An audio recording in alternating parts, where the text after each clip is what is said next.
Epione pain management and regenerative centre. ఇక మీ నొప్పులు శాశ్వతం కావు.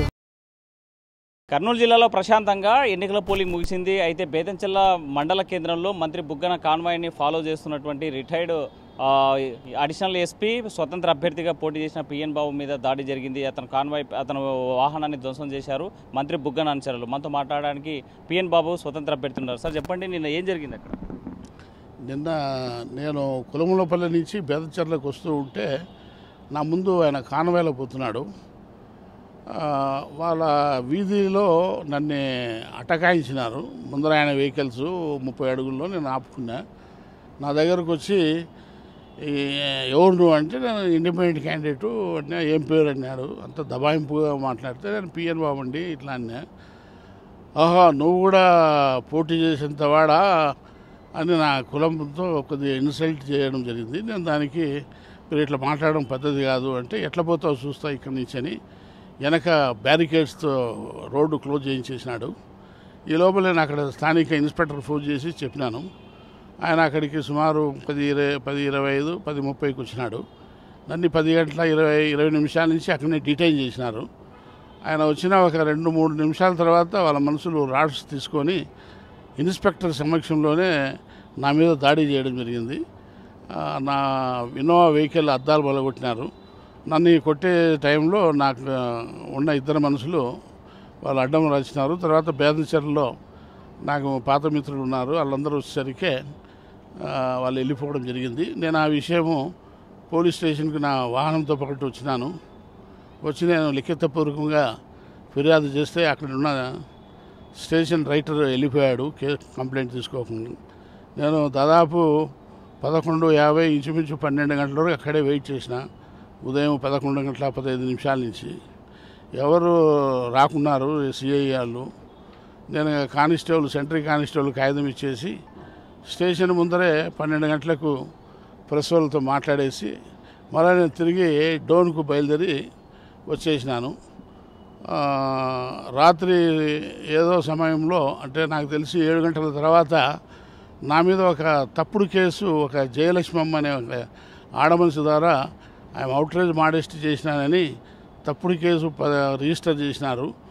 దాని తర్వాత నాది కౌంటర్ కేసు కింద పెట్టి మా వాళ్ళే అద్దాలు కొట్టినట్టు ఆమె ఎఫ్ఐఆర్లు ఇచ్చింది. ఇది ఎంత హాస్యాస్పదమైన పదం ఇదంటే ఒక మాజీ పోలీస్ అధికారికి ప్రజెంట్ పోలీస్ అధికారులు ఇన్స్పెక్టర్, డిఎస్పీ, ఎస్పీ రాజకీయ ఒత్తిళ్లకు తల ఒగ్గి ఒక తప్పుడు కేసు బనాయించడము ఇది పోలీస్ చరిత్రలో హీనమైనది. నేను ఎలక్షన్ కమిషను డీజీ గారికి పంపిస్తున్నాను ఫెయిర్ ఇన్వెస్టిగేషన్ చేయమని. ఎందుకంటే ప్రతి పోలీస్ స్టేషన్లో సీసీ కెమెరాలు ఉన్నాయి. ఆమె ఒకవేళ ఏ టైంకి వచ్చిందనేది దాంట్లో రికార్డ్ అయి ఉంటుంది. నేను ఏ టైంకి పోయింది రికార్డ్ అయి ఉంటుంది. కాబట్టి ఫెయిర్ ఇన్వెస్టిగేషన్ కోసం వేరే జిల్లా అధికారులకు ఇవ్వాల్సిందిగా నేను రాష్ట్ర డీజీపీ గారికి పంపిస్తున్నాను.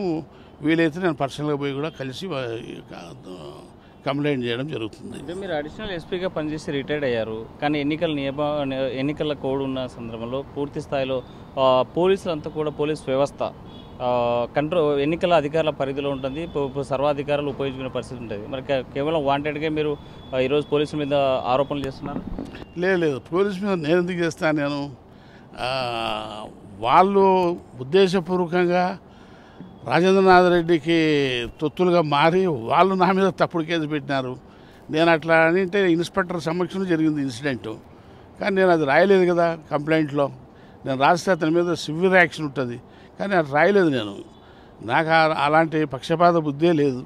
నేను మాజీ అధికారిని, నేను పోలీస్కే ఫేవర్గా ఉంటాను. కానిస్టేబుల్ రిసిప్ట్ ఇమ్మంటే కూడా ఇవ్వలేదు నేను. ఎందుకంటే చిన్న ఉద్యోగి, అతన్ని ఎందుకు ఇబ్బంది పెట్టడం అని అతని చేతికిచ్చి వెళ్ళిపోవడం జరిగింది. అంటే మీరు పోలీసులకు ఫేవర్గా నేను ఉన్నానని చెప్తున్నారు, కానీ ఈరోజు మీరు ఇచ్చినటువంటి కంప్లైంట్ని తారుమారయ్యేటువంటి పరిస్థితి ఉంది. మరి ఈరోజు మీకే అన్యాయం జరుగుతుందిగా, అదే పోలీసులు మీ పట్ల వ్యవహరిస్తున్న తీరు ఎట్లా చూడాలి? ఈ ముగ్గురు ఇన్స్పెక్టరు, డిఎస్పీ, ఎస్పీ ముగ్గురు రాజేంద్రనాథ్ రెడ్డి కనుసనలో పనిచేస్తున్నారు. వాళ్ళకు ఎన్నికల కమిషన్ అన్నా, రాజ్యాంగం అన్నా, చట్టం అన్నా గౌరవం లేకుండా ప్రవర్తిస్తున్నారని ఈ కేసు ద్వారా నిదర్శనమవుతుంది.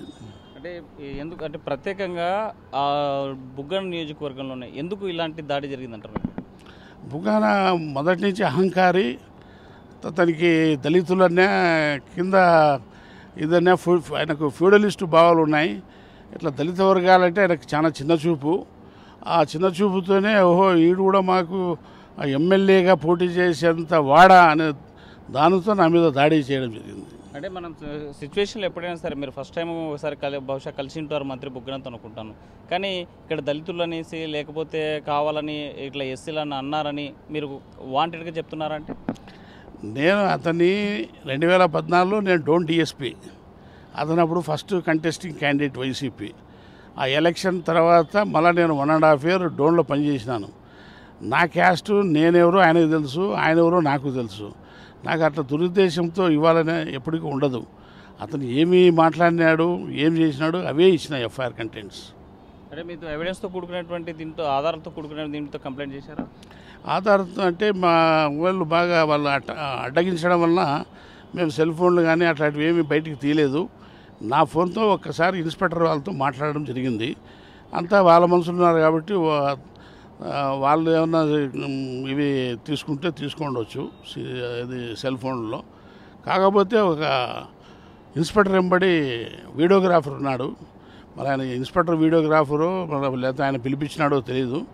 వాళ్ళైతే మొత్తం వీడియోగ్రఫీ చేయడం జరిగింది. అంటే ఇక్కడ మంత్రి బుగ్గన ఆయన కంటెస్టెడ్ క్యాండిడేట్, ఆయన పోటీలు ఉన్నారు, మీరు స్వతంత్ర అభ్యర్థి, మీరు పోటీలు ఉన్నారు. ఎవరు పని వాళ్ళు చేసుకోకుండా ఒకరి అంటే బుగ్గన కాన్వాయ్ని మీరు ఎందుకోసమని వాచ్ చేయాల్సి వచ్చింది? బుగ్గన రాజేంద్రనాథ్ స్థానికంగా మంత్రి పదవిలో ఉన్నాడు.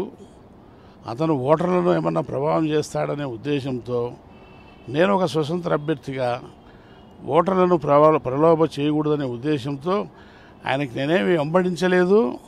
రెండోది నా వాహనంలో ఇద్దరికన్నా ఎక్కువ లేరు. వాహన కెపాసిటీ 1+6 అయినా ఎలక్షన్ రూల్స్ ప్రకారం క్యాండిడేట్ కాగా 3 ట్రావెల్ చేయొచ్చు. అయినప్పటికీ నేను ఇద్దరినే తీసుకొని ఉన్నాను. మోరోవరు ఎలక్షన్ ఏ విధంగా జరుగుతూ ఉంది, నాకేమైనా ఓటింగ్ పడుతుందా, ఎందుకంటే నేను గతంలో ఇక్కడ పనిచేసినా కాబట్టి నా మీద అభిమానంతో ఎవరైనా వేస్తున్నారనే దాంతో నేను బేతచర్ల టౌన్లోకి రావడం జరిగింది. అతను ఉద్దేశపూర్వకంగా నా మీద దాడి చేసి ఇంకొకసారి ఎవరు కూడా దళితులు వీళ్ళు వాళ్ళ చెప్పు చేతుకు ఉండాలనే ఉద్దేశంతో నా మీద దాడి చేయడం జరిగింది. ఫైనల్గా మీరు మీ పోలీస్ అధికారులకు కానీ లేకపోతే ఈ ఎన్నికల సంఘానికి మీరు ఏం చెప్పదలుచుకున్నారు? పోలీస్ అధికారులు నిష్పక్షపాతంగా ఎన్నికల్లో చేయాలి. అందుకే కోడ్ వచ్చినప్పటి నుంచి కోడ్ ఎండ్ అయ్యేంత వరకు అందరూ ఎలక్షన్ కమిషన్ కంట్రోల్లో ఉంటారు. కానీ ఇక్కడ ఏమైపోయిందంటే పూర్తి రాజేంద్రనాథ్ రెడ్డి చేతుల్లో తీసుకున్నాడు. పోలీసు చట్టాన్ని తీసుకున్నాడు, పోలీసును కూడా తీసుకున్నాడు. దానివల్ల ఈ సంఘటన జరిగింది.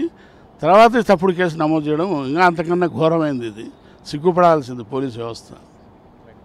పిఎన్ బాబు ఒకటే చెప్తున్నారు, పోలీస్ వ్యవస్థ సిగ్గుపడేలా చేశారు. నేను రిటైర్డ్ పోలీస్ ఆఫీసర్గా పనిచేశాను, అక్కడ జరిగినటువంటి సీన్ని ఎస్టాబ్లిష్గా పనిచేయాల్సినటువంటి అధికారులు నా పట్ల పక్షపాతం వ్యవహరిస్తున్నారు, బుగ్గనకి తొత్తుగా మారారు, మరి నాపైనే తప్పుడు కేసులు బనాయించేటువంటి పరిస్థితి తీసుకొచ్చారు. కేవలం అక్కడ ఉన్నటువంటి పోలీసులు మ్యానిపులేట్స్ అయ్యారు కాబట్టి నా మీద ఈరోజు తప్పుడు కేసు నమోదు చేసేటువంటి పరిస్థితికి వచ్చిందని ఆవేదన వ్యక్తం చేస్తున్నారు. దీని మీద సమగ్ర విచారణ జరగాలంటే స్థానిక పోలీసులు కాకుండా ఇతర ప్రాంతాల నుంచి లేకపోతే మరో జిల్లా అధికారులకు ఈ బాధ్యత అప్పచెప్పాలని కోరేటువంటి పరిస్థితి. వీడియో జర్నలిస్ట్ చంద్రశేఖర్తో హుస్సేన్, RTV, కర్నూలు. మరిన్ని వీడియోస్ కోసం ఛానల్ ని సబ్స్క్రైబ్ చేయండి, లేటెస్ట్ అప్డేట్స్ కోసం వాట్సాప్ ఛానల్ ని ఫాలో చేయండి అండ్ లింక్ డిస్క్రిప్షన్ లో ఉంది.